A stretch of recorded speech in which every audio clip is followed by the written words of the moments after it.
Okay, so I want to start off with my question for the week, and my question is about the PQMT. PQMT assessment tool. I was wondering if this is like how the principals, like if they use this to do their vision and mission statements, because the table has on here about vision and values, all the way up to like having professional development and having meetings like where you express strengths and weaknesses and areas of improvement for your school to be more inclusive, and so that you make sure the educators' needs are being met, so they can make sure the students' needs are being met.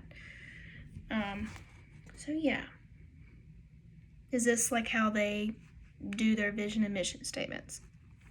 Okay. Prompt 1 is asking us about MTSS.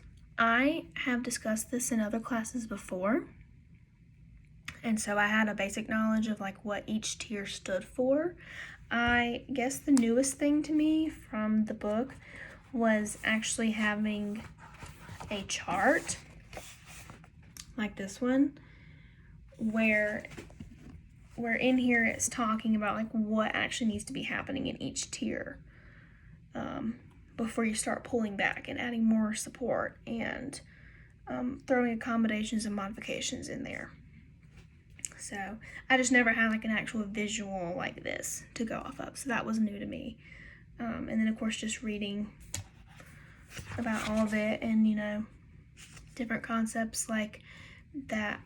There's only inclusive schools, not inclusive classrooms. That was something I never really thought about.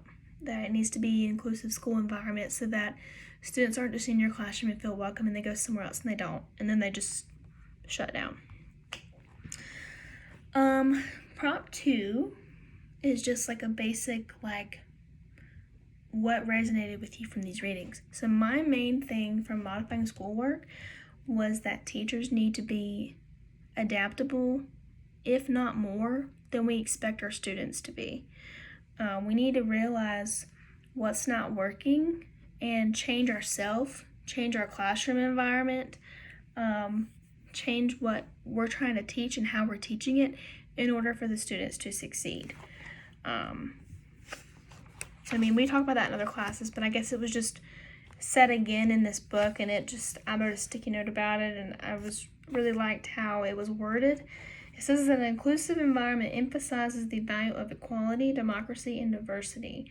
It has high expectations for learning and values differences.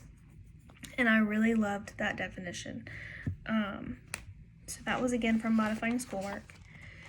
And then from the Disability is Natural article, I wrote down that article really just focuses on schools and educators, again, being adaptable to meet the needs of their students, and to embrace their differences. And also that's, to just remind you that schools are instrumental into who you become as an adult.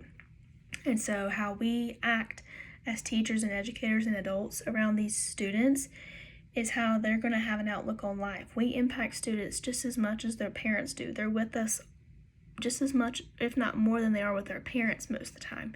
So how we act and portray ourselves around people that are different from us, they're going to see it, and they're going to react to that as well.